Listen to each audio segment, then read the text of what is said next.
Halo and welcome back, teman-teman netizen atau warganet yang saya hormati semuanya. Di konten kedua hari ini, saya ingin membahas tentang Indra Safri yang telah diberhentikan sebagai pelatih kepala dari Timnas Indonesia U20 oleh PSSI dan diumumkan kemarin. Dan menurut saya, keputusan dari PSSI ini bukan merupakan keputusan yang kontroversial, karena memang dengan gagal membawa Timnas Indonesia U20 bahkan untuk lolos dari fase grup, maka tentu PSSI mau tidak mau perlu mengambil langkah ini. Dan bagi saya teman-teman, keputusan dari PSSI ini juga bukan merupakan sebuah kejutan, karena memang dalam beberapa hari terakhir di sosial media begitu gencar kritikan yang diberikan oleh supporter dari Timnas Indonesia dan juga oleh beberapa pengamat terhadap permainan dari Timnas Indonesia U20 di Piala Asia U20.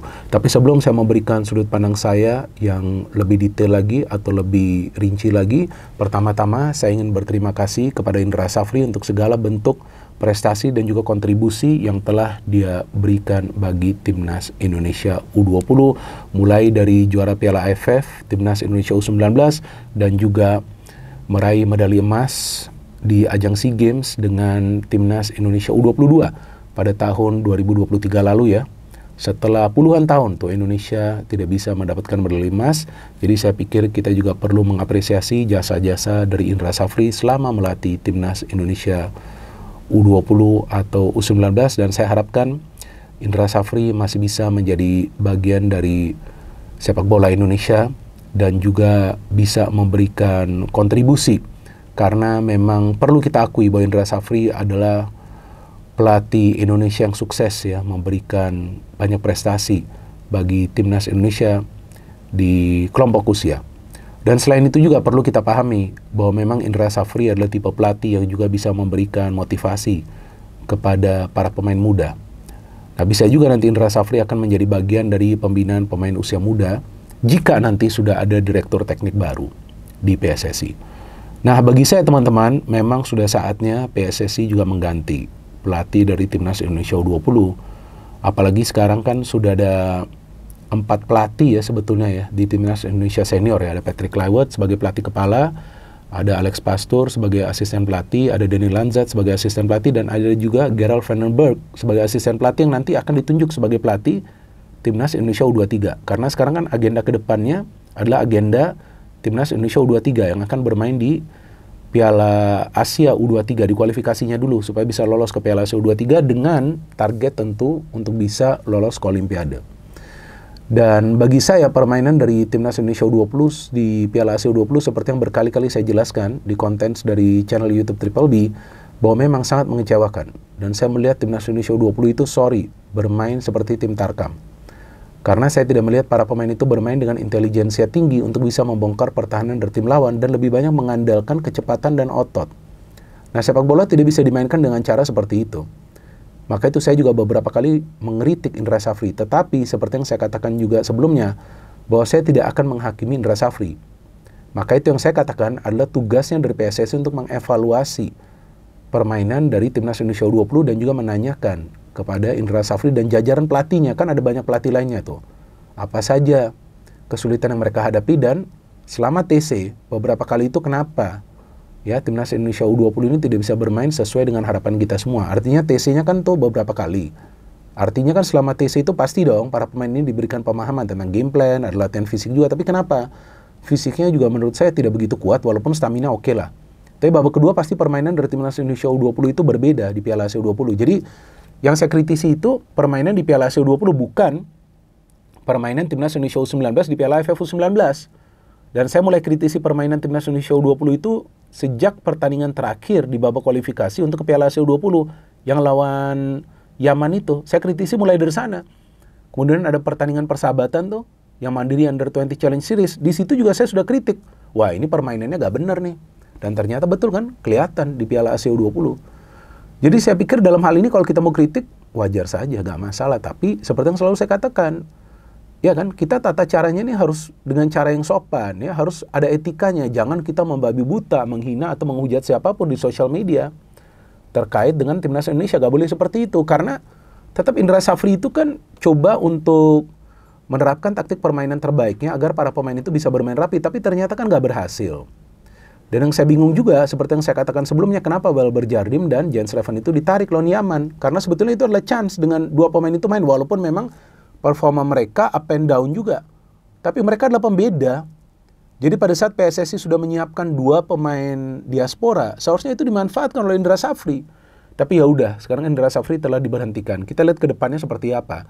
Yang saya harapkan jika ke depannya dari PSSI ada target yang tinggi, maka yang dipilih adalah pelatih yang punya konsep permainan agar para pemain itu mengandalkan yang namanya visi. Jadi yang mengandalkan itu passing, pergerakan tanpa bola, ya kan? Kemudian bagaimana caranya mengambil set piece yang benar sehingga juga bisa menciptakan peluang dari set piece, bagaimana caranya mengantisipasi umpan-umpan silang yang masuk. Ini semua kan perlu diajari kepada para pemain muda.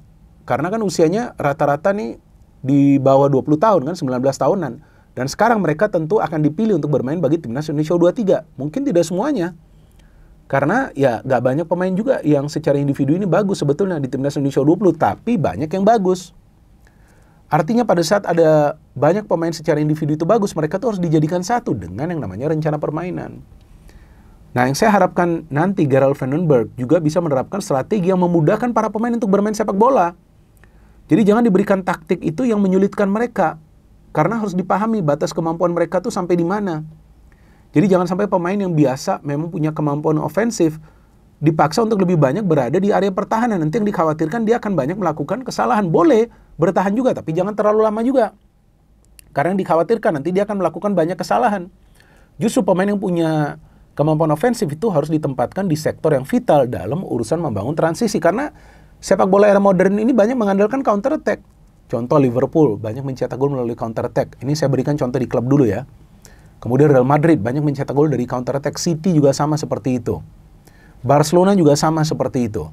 Di timnas, level timnas, Prancis banyak mencetak gol melalui counter attack. Jangan salah.